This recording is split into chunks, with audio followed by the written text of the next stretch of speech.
Hey, crazy man. The Christian gospel's been promoted in this nation for hundreds of years.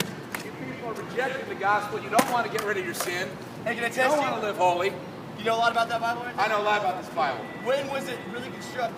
When was it constructed? Yeah. Well, are you talking about the Tanakh or are you talking about the renewed covenant? Which one are you talking about? The major one that you hold in your hand right now. Well, this has two pieces. It has the Tanakh, the Jewish Tanakh, the Old Testament, and then there's also the Brit Hadashah. Which one are you referring to? When was the Bible, the New and the Old Testament, put together?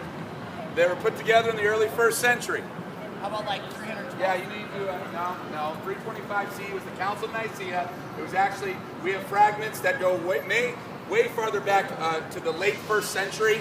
You need to read a book called The Case for Christ by Lee Strobel. He was an atheist who was a New York Times journalist, and he was set out to disprove the validity of the Bible. And what he instead found when he investigated and interviewed all these college professors and archaeologists was that the Bible is in fact true. There's actually no reason to reject this book. Do you know all the evidence that proves this Bible's true? Do you know of it? For instance, let me ask you something. Are you familiar with the story in the book of Exodus where God causes the Red Sea to part and these Israelites pass over and then the Pharaoh tries to chase after them and then the Red Sea crashes down and ground? You're familiar with that. You think it's probably mythology, right? If you go on Google right now and you Google Ron Wyatt archaeologist chariot wheels, you will see video footage of archaeologists who've gone under the water in the Red Sea, which is thousands of feet deep. They have found dozens and dozens of Egyptian chariot wheels. They were made of solid gold, so they're encrusted in coral. That's why they were preserved for thousands of years.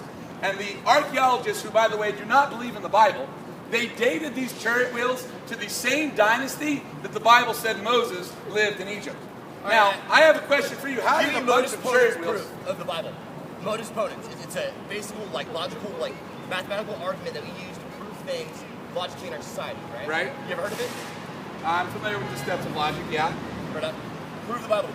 Okay, well, I just provided one evidence, but you're right, that's not a totality. That maybe you could say it's a coincidence, although I think that's a pretty major coincidence. But let me prove, beyond a shadow of a doubt, that this Bible's true. I'm going to prove it beyond a shadow of a doubt. There's no way. In fact, this is what separates the Bible from the Quran, which is wicked, from the Buddhist literature, which is wicked, from all the other religious texts. Only this Bible does it. Can you see God? Now help me. Now hear my entire argument before you interrupt me, okay? Give me the argument. Proof that the Bible's true. I'm going to say it for the benefit of everyone, not just this gentleman.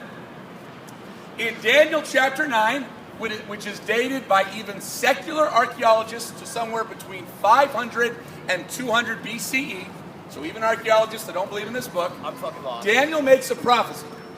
And he says that from the moment that a commandment is issued to rebuild the city of Jerusalem to the moment that some future Messiah is cut off or killed, it'll be exactly 483 years. He makes this prophecy somewhere between 500 and 250 BC, according to all historians, Did he account for whether secular or Christian. Now, if you go to secular history, I'm not talking about the Bible, but if you go to secular history, you will find out that in the year 467 BCE, Nehemiah is commanded by Artaxerxes I to rebuild the city of Jerusalem, just like Daniel prophesied. And then, exactly 483 years later, in the year 17 AD, Jesus Christ of Nazareth was crucified. How do I know? I don't need the Bible. Looks like 27 different definitive, Hold on. Let me finish the argument. I know a lot of Christians think that Jesus was crucified in 28 or 29, 30, but if you read the Gospels, it says that when Jesus died on the cross, this major earthquake shook Jerusalem and rent the curtain, and so some type of major earthquake is going to be recorded in history outside the Bible. There is an ancient historian, his name is Pliny, and this historian was not a Christian, he was not a Jew, he was a Roman citizen, and he's still a well-respected historian by historians today, even non-Christians. And he records a major earthquake hitting on Passover of 17 AD, exactly 483 years from the moment Daniel prophesied way back in the year 500 BCE. This is ironclad proof that secular, non-Christian history verifies that the Bible not only made a prophecy, not only made a specific prophecy and points out the exact dates, but it was fulfilled. This is ironclad proof, sir, that the Bible's true. No way Daniel wrote that prophecy of his own mind. It was the Spirit of God that inspired Daniel to write that book. You give me no logical argument at all? Sure I did. I just showed you a prophecy in Daniel 9 that was made several hundred years before it was fulfilled. He gives the exact year, and then you can go to secular history and verify that what he said was fulfilled. That is the most logical argument I can present to prove to you that this Bible is true. How did Daniel know that 483 years, That's more than... one part of like the most part of like the whole argument. Wait a minute. You have to at least admit that Daniel 9 is not written by man, right? You just proved yourself illogical. How? Using your own argument. You have no logical bearing. Sir, I use secular history to verify a prophecy that was made in the Bible. That means I'm not nothing. using the Bible to prove itself. That I'm means saying, nothing. here's what the Bible said would happen, That has and no then I use absolute secular bearing history to prove it. Anything. There's no You know what? You mathematical just or- hate God. You just hate God. You don't want to give up yourself. Oh my God. You just hate God.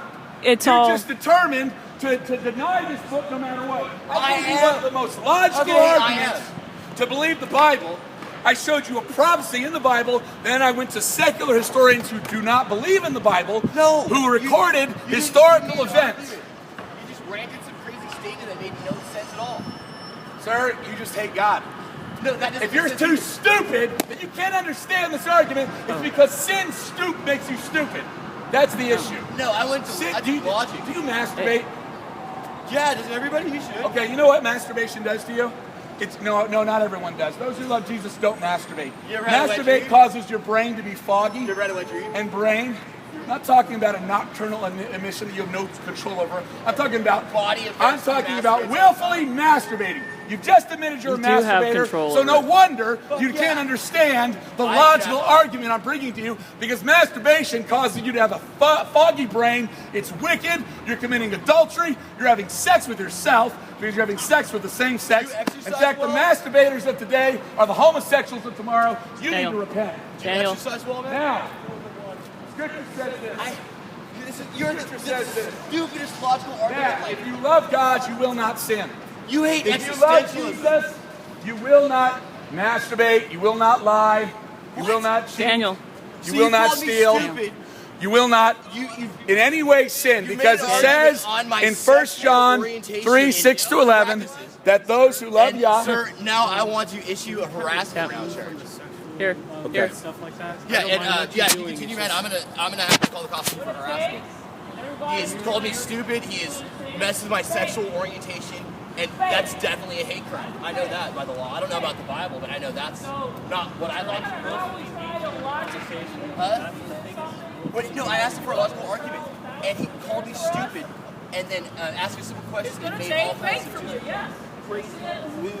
But you mock it, you're going to be waiting till the last minute to be basically And I don't want this guy in for more than swear. So you can just see like what you think is rude right now, or you can go to those lukewarm churches and be tickled. You can have yours tickled to get some time like you think. He's got video right there, But bro. our time is short.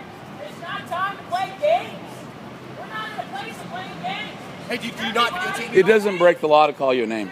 That doesn't break the law. Yeah, it does. It's harassment. Go ahead, call the police. I preach at PSU every day. Yeah, The police you have can't never call me arrested me. stupid, dude. It's actually, I yeah. call people at PSU No, stupid that's a every hate day, crime, and dude. they go ahead. That's considered a hate crime. Go ahead.